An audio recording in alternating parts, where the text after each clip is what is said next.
Tonight, you'll pick up your phone for no reason at all. No notification, no sound, just an urge. Your thumb moves before your brain decides anything. You will check it 40, 60, maybe 100 times before you sleep, and you'll tell yourself it's a bad habit.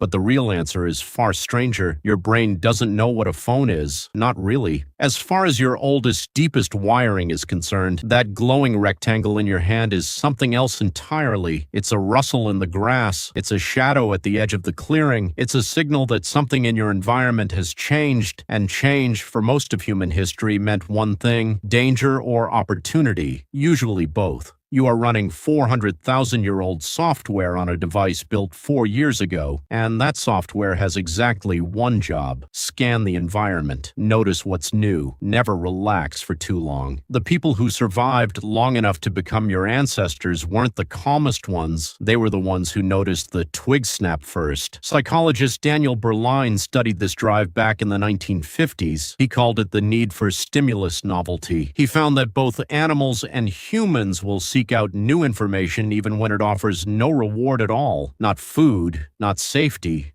just newness. The brain treats unexplored information the way it treats an unexplored trail in the forest. It has to know what's down there. Not knowing feels like a splinter it can't stop touching. Now add a second ancient system: reward prediction. Neuroscientist Wolfram Schultz spent decades studying dopamine in the brain, and what he found reshaped how we understand craving. Dopamine isn't released when you get a reward. It's released when a reward might be coming. The anticipation is the drug, not the notification itself, but the half-second before you know what it is. Think about that. Your brain doesn't light up when you see the text message. It lights up in the moment just before you unlock the screen. That flicker of maybe it's good news, maybe it's nothing. Maybe it's something that changes your whole day. Your ancestors felt this exact flicker every time they heard movement in the tall grass.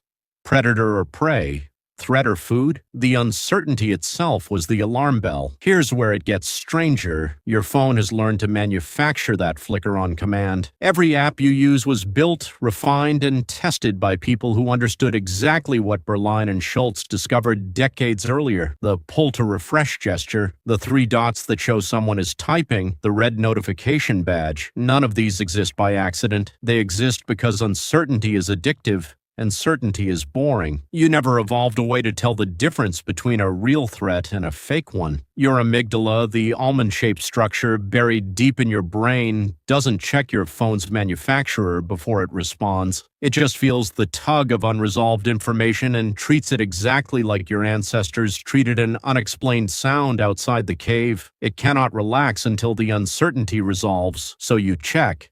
And for 1/4 of a second you feel it. Relief.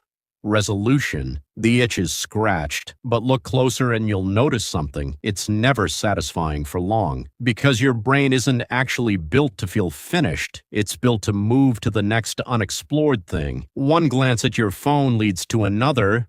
One notification leads to a scroll. One scroll leads to 45 minutes you don't remember living. Researcher Robert Sapolsky, who has spent his career studying stress and dopamine in primates, found something counterintuitive in his work. Dopamine spikes are actually higher when a reward is unpredictable than when it's guaranteed. A slot machine that pays out every single time is boring. A slot machine that pays out sometimes, unpredictably, is where people lose hours without noticing. Your phone is not a tool, it's a variable reward machine wearing a tool's disguise. Ask yourself something. When was the last time you picked up your phone and felt truly finished with it, not distracted into putting it down? Finished, complete, satisfied that the uncertainty had resolved and there was nothing left to check. It's a hard memory to find, isn't it? That's because completion was never the design goal. Your ancestors weren't rewarded for stopping their vigilance. The ones who stopped scanning too early, who assumed the danger had passed, who decided they'd gathered enough new information for the day, were sometimes the ones who didn't make it to see tomorrow. Restlessness kept people alive. Your phone has simply given restlessness a new home. There's a term for what happens when this system runs constantly without ever fully resolving. Some researchers call it a hypervigilance loop. Your nervous system spends the day in a low simmer of unresolved alertness, never quite reaching the calm that used to follow a real resolved threat. In the wild, when the rustle in the grass turned out to be nothing, your ancestor's body would relax completely, heart rate down, shoulders down. The alarm had sounded, and now it was truly, fully over. Your phone rarely lets that happen.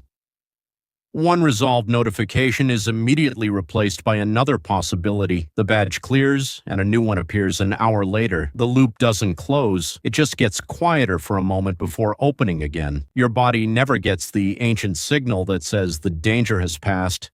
You can fully stand down now. This is why so many people describe a strange, specific kind of tired after a day spent glued to their screen. Not the tired of hard physical work, a different tired, a frayed, static kind of exhaustion. That's not laziness. That's a nervous system that spent 12 hours in a state your ancestors only experienced during actual danger, except stretched thin across ordinary Tuesday afternoons. Here's the twist most people never consider. The urge to check your phone isn't a modern weakness, it's an ancient strength pointed at the wrong target. The same circuitry that once kept a small group of humans alive on an open savanna, watching, noticing, scanning for the one detail that mattered, is now firing at a stream of information engineered specifically to never fully satisfy it. You are not broken. You are not lacking willpower. Your brain is doing exactly what it was built 400,000 years ago to do. It is only your environment that has changed, almost overnight, on the scale that matters to evolution. The savanna is gone.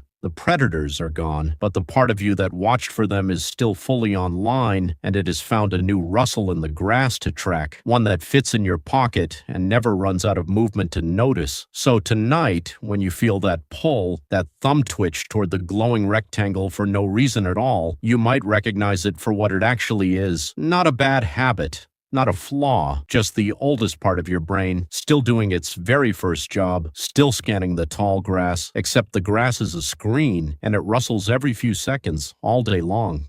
Thank you for watching.